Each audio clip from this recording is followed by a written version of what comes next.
Back here, WHIP, Philly's #1 college radio station. Now joining us in studio, and I know he's not that big of a Springsteen fan as we brought it back in with us, is Temple point guard TJ DiLeo. TJ, how are you? I'm good. How are you? I'm doing great myself. I know you're from New Jersey. Everything okay with you and your family with the hurricane? Yeah, everything's good. Little tree fell in the backyard, but nothing much more than that. I think the shore in North Jersey got hit a little worse than we did at home, but I hope everybody's okay with that. I hope everybody's making out fine. So I'm just thankful that we didn't get it too bad at my St. Vincent.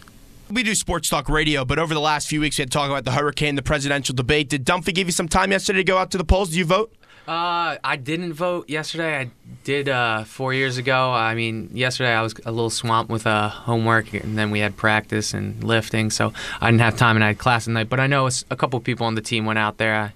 I know it's kind of funny having some of those debates in the locker room a little bit. It was a little bit split. I don't want to put you on, give you a little curveball here, but would you vote for Obama or Romney if you went out to the polls yesterday? I would have voted for Obama. All right, that's good, because my program director is running the boards right now. If you didn't vote for Obama, he'd probably cut your head off, probably fire me as well, all that great stuff. But your dad, general manager for the 76ers, has a big-time basketball background. Did he ever pressure you growing up to play basketball? No, there wasn't any pressure, really. I was always around it, but there wasn't any pressure. I mean, even making my college decision, I was for a little bit in my junior year of high school, I was thinking maybe I'd play soccer in college. I played soccer all my life too. I had a pretty good career in high school soccer, and I was thinking about soccer for a while, but my dad never pushed me in either direction, and ultimately it came down to me realizing that I love basketball. I could never give up basketball, and then I think I had better opportunities playing basketball in college. Did your brother play any other sports growing up? I know he's playing basketball right now on the Division I level. Yeah, he played soccer too, and then his senior year of high school, he did track. He was a high jumper. He was really good at high jump. It was amazing. He only did it for 1 year, but he had a really good high jump career. How's your brother Max? How's that team looking out right now? I think good. I think they'll be pretty good. They'll be better. The second year coach, King Rice, for them. I think everyone's getting a hang of his system, and I know Max really likes him as a coach, and I know they really work hard in practice and they play hard. So I think this year will be a good year for them. I think they should be a pretty good team within their conference. The Philly area is very tough. The fans, they get all on you. Even your dad, I'm sure, has had some criticism over the years as a Sixers general manager, coach as well. And when you do well, they love you. They're great fans. How did you ignore the noise as a kid when someone would be like, your dad, fire him, do all that kind of stuff? Yeah, I mean, growing up as a kid, it wasn't too bad on me because my dad was more behind the scenes. But my freshman year of college is the year he took over from Mo Cheeks as interim head coach, and then you heard some of it, but I think for the most part I knew my dad was doing a good job. I knew he was doing well with what he had coming in right away in the middle of the year after not coaching before at the NBA level, so I think I knew he did a good job, but you kind of tune it out, and I think it's good that Philly sports has such passionate fans and stuff like that, because it just makes it that much more fun to be a part of and watch and be a fan of. Are you close with any of the guys on the NBA level right now on the Sixers? Yeah, I mean, of course Lavoie. Lavoie was my roommate 1 year, and we've always been close since he's been here, and he's still around a lot, so that's good that he was able to stay in Philly. We're still good friends. I know Evan Turner a little bit.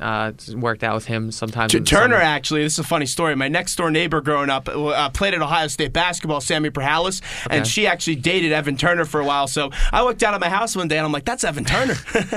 Yeah, that's funny. He's a real nice, down-to-earth guy, too. Yeah, he is. And so he seems like someone who would just fit in on any college team. I feel like he could still be just come to our team and just fit in. So he's got that type of personality, and so I know him. I mean, Lou Williams, I know he's gone now, but I mean, growing up, always being around the Sixers, he was always a nice guy to have around. He always looked out for me. Back when he got drafted out of high school, I was always around, so he always took time to say what's up to me and be cool with me, so that was always a good thing. And I mean, now Malik Wayne's played against them the last few years at Villanova, so he's on the Sixers. So even though the Sixers have a lot of new faces this year, there's a few faces that I'm familiar with and that I know pretty well. The big question with the Sixers is obviously Andrew Bynum. What are you hearing right now? Is he healthy? His knee's going to hold up? Yeah, I think it'll hold up. I think right now it's just more you want to get him to 100% before you bring him back. You don't want to bring him back before he's not 100% and take the risk. So,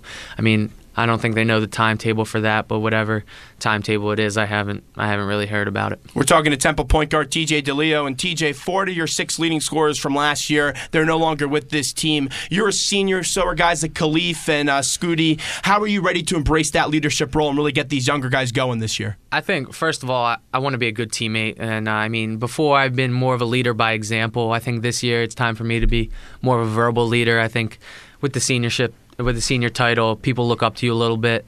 And so, I mean, I try and just build confidence within people. I'm not the type of person to yell at somebody during practice or when they make a bad play. I want to build confidence, just tell them the right way to do things. I've been around the block within college basketball for this is my 5th year, so I know what I'm talking about mostly, and I think some of the younger guys look up to me, and I think that's a role I'm ready to embrace. Do you think you're ready to bring your game up to that next level, elevate it a little bit? Yeah, I think so. I think this year I have a lot more confidence. I have the ball in my hands a little bit more, and I think as that comes, I'll be able to make more plays for both myself and for my teammates. And so, I mean, I'll have me and Will Cummings will be in charge of probably running the offense at the point guard. So I think we really have to do a good job of always making the right plays, and because we're going to have the ball in our hands a lot. Well, right now that starting position is still up for grabs. Is that some good competition going on at the practice center between you and Will? Yeah, I mean, I told him the other day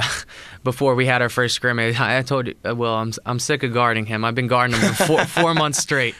Since last spring, we had practices this summer, so I've been guarding him for 4 to 5 months straight. And I said I was ready to have a scrimmage and guard somebody new. But he's a great player. I think we compete every day, and we always push each other. So that's good that we have the versatility. And there's some other people. Khalif can handle the ball a lot too. I mean, Scooty and Dalton, they're decent ball handlers too. So that'll be good. We have a lot of options at the guard spot. Dalton looks real good popping those threes in the corner. I only saw him for 20 minutes in practice. He would hit like 4 or 5 threes in the span of 2 minutes. That could be a strong point for your team this year. Yeah, definitely. Dalton can catch fire, and he's a big, strong guy, so he can also get into the lane. So a lot of versatility for him, and I think he adds another dimension to this team that's really going to help us.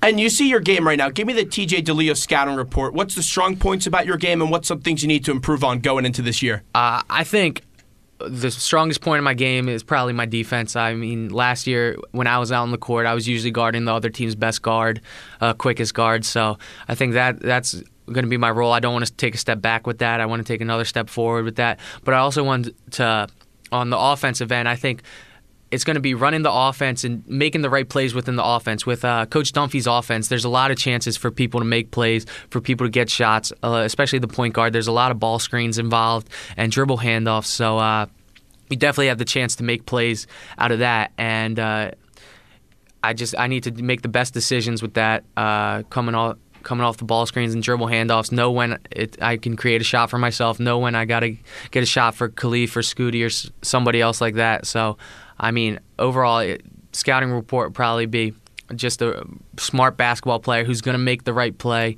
who will dish it to somebody when he's open, who will take it to the basket or take a jump shot when he's got his shot. So. Zach Gelb here, WHIP, Philly's #1 college radio station, talking to Temple point guard number 11, TJ DiLeo. And TJ, we talk about all these older guys on the team like Khalif, Scooty. Give me one of the younger guys that surprised you so far through the course of the season so far. I think, well, Will was around last year. He's really stepped up his game. But besides Will, I'd say Devontae Watson's been a nice surprise. He came in here the first couple practices. He was really raw. He was a great shot blocker. He's got a huge wingspan, and since he came here, that was a part of his game. He really influences on the defensive end, but I think as practice has gone on, he's really learned quick and really grown with on the offensive end and rebounding skills. So he's really good catch and finisher. He's improved in that since he's been here over the past month or two, and he's really improved in his decision making. So the way he's been improving, I think if he continues this growth, he can be a really good player at Temple down in the future. How about Daniel Dingle? What does he look like so far this year? Dingle has also been really good. First of all, he's a great kid. He's really funny. He's a hard worker. He's in the gym getting extra shots up almost all the time, and his decision making is impeccable. Like his passing ability, his court vision is something that I haven't ever seen in a college freshman. He makes plays that I mean, you'd expect out of a upperclassman in college, but he's doing it as a freshman. His passing ability is great. He makes plays for other people, and he's just really a good teammate. You were on this team last year. You guys, it didn't end how you wanted to in the A-10 tournament. Then you went into the real tournament. You lost to USF. Do you kind of feel a bitter taste in this team's mouth this year? I think we definitely do. I think it's my senior year, and I know I can speak on behalf of myself and the other seniors that we don't want it to end that way. We don't want it to end knowing that we could have done better. And so I think we're really focusing hard work, and we know that we got to make a run at the end of the year. We want to do something special. I was talking to your head coach actually at Media Day, and he said when the A-10 rankings came out that he kind of wished he was 14 instead of 4. The number 4, do you think that's a fair assessment? The A-10 conference is very tough this year. St. Joe's looks good, VCU, and a bunch of other teams as well. Yeah, personally, rankings don't mean much to me, but I think the top of the A-10 is really, it could go either way. No matter what in the A-10, you're going to have to bring your A game every night, and those top teams, they're all very good, and I think any team could beat any team on any given night. So it's basically, I mean, last year I think we were ranked preseason the first team, and so that didn't mean much to us. We still knew we had to come out and play hard every game, and the same thing goes for this year. No matter if we're 4th or 1st, we still got to come out, play hard every game, and know that we got to execute and just play our best basketball. TJ DiLeo joins us in studio here, WHIP, Philly's #1 college radio station, Temple Sports Hour. Zach Gelb here with you. Give me the goals so far for this team going into this season. I think the goal for the season, the ultimate goal, is make it back to the NCAA tournament. I would also like to win the A-10 regular season and hopefully the A-10 tournament, but the ultimate goal is to make it back to the NCAA tournament, and then from there we take it one game at a time. And you see the schedule this year. You go to Madison Square Garden. The A-10 tournament is in the Barclays Center. That must be a pretty good thrill for you guys. Yeah, that's nice. We get to play in some great arenas. We get to go out to Kansas, too, and we play some great teams. Our out-of-conference schedule has some big names on it, as usual, and so that'll be good tests for us to help us get prepared for the A-10 play, which is going to be even more difficult this year with the depth of the A-10. Ready to get back to that Duke game? Last year that was a pretty nice feeling. Yeah, that was a real fun feeling. I know they'll definitely be out to get us this year, knowing what happened last year, but I'm just excited for all the games. I'm really just want to take it one step at a time. Kent State is the first thing on our minds. Before we let you go, give me the message to the fans this year from a player. What do you want to hear from your fan base this year? I would want to tell them that they really make a difference. Coming out to the games, just the energy that they bring when everybody's out there, it undeniably makes it easier for you as a player. We feed off that type of energy. So I want to thank the people who have come out in the past, and I encourage them to come support us and come support the other sports at Temple throughout the rest of the year. TJ, I appreciate you coming in studio today. Thanks so much. Don't be a stranger to the show. You're welcome anytime. Thank you. Thanks for having me. WHIP, Philly's #1 college radio station. We'll take a quick break, and we'll be back right after these short messages.